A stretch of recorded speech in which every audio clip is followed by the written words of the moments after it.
Hello and welcome to Round Robin. I'm your host, Robin McCormick, with the City of Hampton's Communications and Marketing Department. And today we're going to talk with one of our nonprofit partner agencies, the Red Cross, and specifically this time Blood Services. My guest is Kristen Hatfield. Welcome, Kristen. Thanks for having me. Now, I have to tell you, I have been given blood since I was old enough. For me, Yay! It is an opportunity to lie down for 20 minutes in the middle of the day, which I don't get any other time. So that is how I look on it. But I know a lot of people are maybe not comfortable or even a little afraid. So first of all, let's start with talking about why it's important, because that's one of the motivating factors. It's, you know, you're not giving money, you're not giving time. Well, it is a little bit of time, but it is a gift. You know, you can't, people need it. So explain to me what happens with the pint of blood that I gave in November. It's really important to donate blood because there is no substitute for human blood, and every 2 seconds someone in the United States needs blood, and 97% of us will either need blood or know someone who needs blood. So you know, very few times in your life do you have that opportunity, I think, to run into a burning building or rescue that cat from the tree. But by donating blood, you can be a hero and help someone that you've never met and help save a life. And what better way to spend the day, I think, than to do that. But that 1 pint of blood that you donate can go to, a lot of times people think trauma victims, and that's all they think that blood goes to. See, I always think surgery. I don't know why. Yes, surgery is a good example. My father had knee replacement surgery, and a few days later he needed blood, and he's been a lifelong blood donor. But premature infants are born with about a cup of blood, and a lot of times they require a lot of testing, so they need to replenish that blood. So premature infants, cancer and leukemia, a lot of times when you meet people who are suffering from cancer or leukemia, they often need some type of blood product, whether it's whole blood, red blood cells, or platelets or plasma. You know, routine surgeries, people suffering from sickle cell anemia often need, or other rare forms of anemia, needs ongoing transfusion. They need healthy blood. Yes, and it kind of cycles out, and I've been told by different people who've had sickle cell anemia or have sickle cell anemia that it's like they're the Energizer bunny after they have that blood transfusion. And I actually know I've known that with chemo patients too. Yes. Yeah. It rejuvenates them, and I know of a girl that lives in our region that every 3 weeks, she has a rare form of anemia, every 3 weeks she needs a blood transfusion. Oh my gosh. So we couldn't help save these lives and help these patients in our area without the kindness and generosity of our local blood donors. Okay, so that's one of the reasons. You know, it's a motivating factor. You think, it's kind of no skin off my nose. I mean, how many pints do I have? You have 10 to 12, the average adult has 10 to 12 units or 10 to 12 pints of blood in your body. So I can give one and it regenerates. Yes. I mean, I will make new blood. How quickly? You will replenish your fluids within 24 hours, and it's safe for your body to give again in 56 days. So that's pretty quick. Pretty quick. I don't do it quite that aggressively. Okay, so helping people, you know, it's a huge motivating factor. But suppose I've never given blood before and I'm nervous about it. Can you kind of walk me through what will happen? Yes. Don't be nervous. I think people a lot of times will tell me that just the thought of it, not knowing, makes them really nervous, and then people are afraid of what they don't know. Exactly, and that makes them anxious. And then afterwards, they'll tell me, you know, piece of cake. I can't believe I was nervous about that.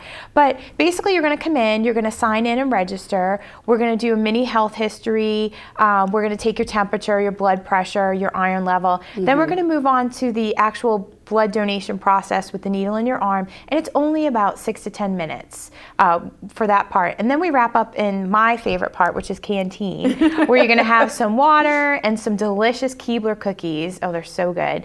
And then you're done. So generally speaking, it takes approximately an hour from start to finish. Okay, so it doesn't sound that hard. Why don't more people do it? There are 2 reasons that people tell us they don't donate blood. 1, they haven't been asked, and I'm asking everyone watching, come out, bring a friend. And 2, they're afraid of needles. And it's very normal to be afraid of needles, I think. And Red Cross staff, they do this every single day. We collect every single day of the year, 7 days a week, with the exception of 3 major holidays. So our staff is collecting blood every day. They go through intense training to do this. And again, it's 6 to 10 minutes with the needle in your arm. They are experts, and it's done before you know it. And you just, anytime, I think you can can relate to this, that anytime you donate blood, like you feel like a hero. You feel that cape growing. You feel like today I made a difference. Today I did something different. It is. It's like a little bit the way you feel with the United Way. You know, you give, you know, you're helping the community.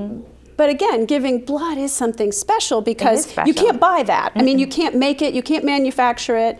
It can only come if enough people agree to donate. Absolutely. And I often say, like, if people are having a blue day where you're kind of feeling down, come out and donate blood. You know, when you do something, it's so true, for someone else, you feel incredible. Like, you make a difference today. Again, I can't stress that enough. Like, today you can make a difference.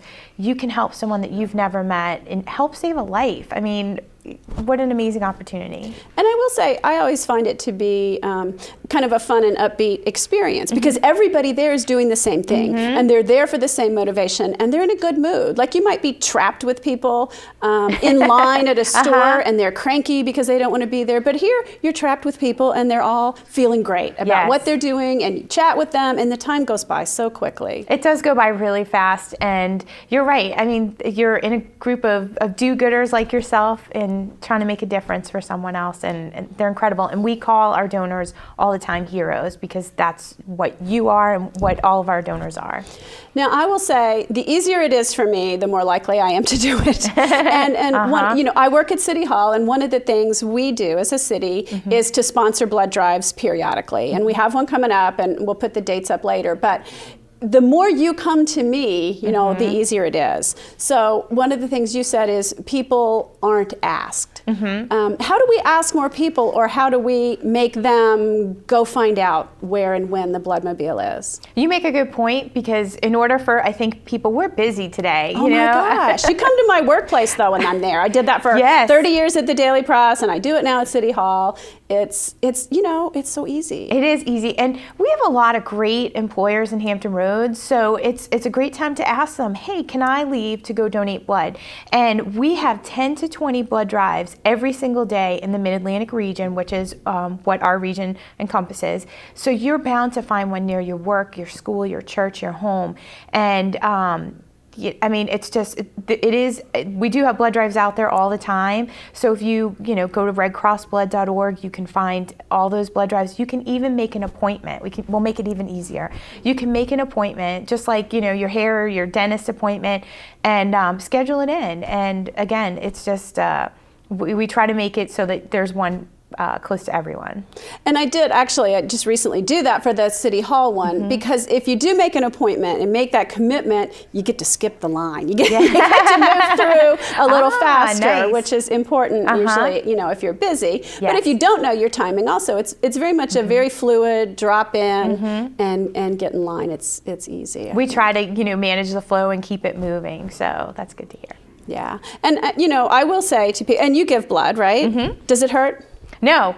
I mean, there's a little prick, which sometimes you don't notice as much if you're not looking. I like to look. I know that's like a little weird. Oh, yeah, wow. I totally do. It's kind of cool. I like to look at the bag and see how much it's filling up. I mean, I haven't gotten to that part yet, it. But you can, if you're someone, I don't like to look, but I will talk to them. Or if you're nervous, you can say, just talk to me while I'm doing this. Bring a book, bring something to read. It's just you're not the first person to go in and say, I'm nervous or I don't like needles. They'll talk to you. They're used to having people say this, and it's over before you even know it. Now, there are some people who can't give blood. And, I think sometimes people don't know if they're in that group or not. How can they find out, or what are some typical things that you see around here for people who can't give blood? If you're in question at all and you're watching and you think like, oh, I was deferred 10 years ago or 5 years ago for donating blood, I would encourage you to call the 1-800 Red Cross phone number. Again, 1-800 Red Cross, and you can find out if you're still ineligible to give blood. For example, we used to have a deferral on if you've had a tattoo or a piercing. And now it's changed so that if you've had a tattoo or a piercing in a licensed facility in the state of Virginia or North Carolina, there is no deferral. So you can donate right away. But people it's still kind of a misconception that people just assume that they can't. So, or if you're questioning like, hey, I traveled in a place that might defer me, again, call the 1-800 Red Cross and find out if you are deferred. So, generally speaking, if you're you're over 17 years of age and generally good health, weigh at least 110 pounds, you're probably a good candidate to donate blood. For our 16 to 18-year-olds, and they're great blood donors, we have certain height and weight restrictions for them just to we want to make it the healthiest and safest for everyone. I will say too, that is how I got into giving blood in the first place. Is it was through the high school. Yep. You get out of class and that is a huge incentive. And then if you do it that one time, you think, oh, this isn't so bad. I can do this again. Just do it once and you'll see how easy it is. And I too donated for the first time in high school. It's sort of a rite of passage. It is. Back then the age was 17. Now it's 16 with parental consent. But it was like I got my license, I donated blood, got to vote. So it's one great thing that you can do at an early age.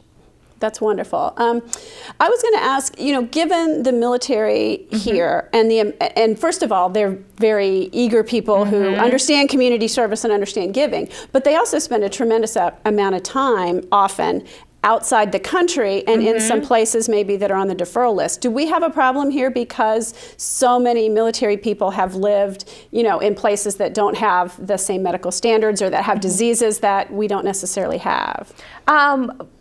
The military does collect their own, they also collect their own blood on site. So we do know that we have military that come out and donate at our blood drives, but I'm not sure if we have more deferrals because of that or not, but I do know that there are certain places that they definitely go to and that may cause them to be deferred. So again, if you're interested in donating and you're curious about deferrals, the 1-800 Red Cross, they can clear it up so that you don't even have to come out and find out that you're deferred. You can call, or again, and that's good because then you don't have to wait in line, or you could go up and ask right there at the blood drive. Yes, absolutely. But I always sort of feel like there are so many people maybe who can't give blood that those of us who can have that particular responsibility. Actually, less than 5% of those who actually can donate blood come out. So there are so many people that can donate blood, but a lot of times they'll self-defer and they might say, oh, I had a low iron level. Well, your iron level changes every day. I know, I had a low iron level once. Oh, you did? In all my years. And, they told me to try again later. Yes, and we'll tell you, come back in a few days. They'll give you a time frame. And, I tell people if you're thinking about donating blood, stock up on your green leafy vegetables, nuts, raisins, lean cuts of meat. But yes, like I said, the criteria has changed so much. Like the tattoos, again, if you're... And gosh, you can't defer. I mean, all the tattooed people, you would run out of and they're eligible used to needles. folks. Yeah, right. They're less afraid of needles. Yeah, so they should come on out. Are there particular times of the year or, things that you want to draw attention to where it's harder to get people out, or maybe they're busy, or maybe there's just a greater need?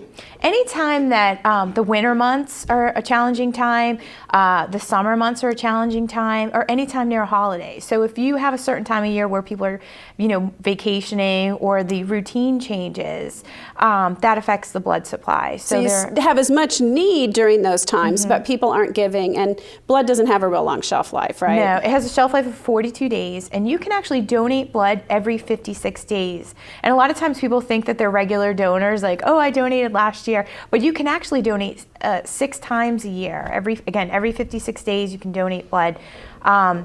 And it's important if you're blood type O negative is approximately 7% of the population, and it is the only blood type that can, in an emergency situation where there's not enough time to cross-match someone's blood type, they can be given O negative. We can all receive O negative. So that's what's called universal. Yes. And you need that in particular for those emergency situations. Like someone's in a car accident, and you don't have time to type their blood. You know that you can give Everyone them that. can take it. Yes, universal. Okay, that's not hero. me. Yeah, I wish I were O negative. And it's such a small percentage, only approximately 7% of the population. And O positive is also unique, that O positive can go to anyone of a positive blood type. So they can go to A positive, AB positive, B positive, and O positive. So those are universal donors. So I always encourage people, if you're blood type O, it's always in demand.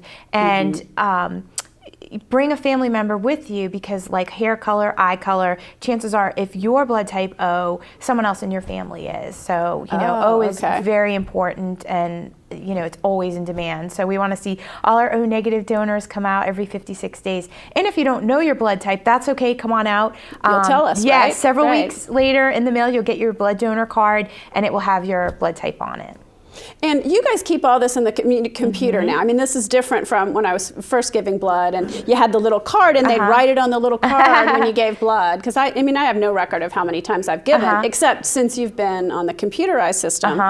But it's very nice. You also check my blood pressure, and that's really, except for my once a year physical, I get my blood pressure checked, and I do write that, try to remember to write that down on my card. So it's not like a health screen, but it is, a way to check physical, we call it. Yes, I see if my iron's okay, I check my blood pressure. Temperature. So I get something from it too. Yes, you definitely do. And again, you just feel amazing after you do it. So why do you do it? How did you get involved? And I mean, I feel from you this very personal commitment. Well, I don't have, many people at the Red Cross do have personal stories where they've had premature infants and have needed blood. I just, I started donating blood at 17, and like you, when the opportunity, I'd be somewhere and, I'll donate blood. And I've just always wanted to work for nonprofit, and I had worked on some projects with the Red Cross, and then an opportunity presented itself to work there, and it's been 7 years, and I love it. So it's a great place. I love our mission. It's very important. Well, that's great. And I think, talking with you is inspiring, and I hope it'll inspire some of the folks out there, because it's obvious you are so enthused about it, and you make it sound easy. And I'll tell you, it is easy. It really is. Unless you have some sort of problem where you're hard to stick, it's like I get to lie down for a while in the middle of the day, and you're a working mom. We don't get that opportunity a whole lot. It is a treat. And I tell people about our platelet donation. We have a platelet donation facility in Norfolk, and that's a little bit longer, and you can donate. Platelets only have a shelf life of 5 days. Wow. And very short. And the primary use for the platelets are for cancer patients.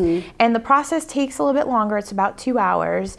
And you can watch a movie. I mean, talk about, for me, it was like, a spa. They bring you cookies, you get a warm blanket. It's amazing. So again, if you're interested in platelet donation as well, you can call the 1-800-RED Cross. But, we just have lots of ways to do more good in the area. Well, that's good. And thank you so much for coming, Kristen. Thank you for having me. I hope I'll see you again. Yeah, I hope so. And I hope I'll see some of you at the upcoming regular City Hall blood drives and anywhere else in Hampton or in the surrounding area. And again, you can check the Red Cross website for that. You just punch in your zip code, and they'll tell you where and when the upcoming blood drives are. So thank you.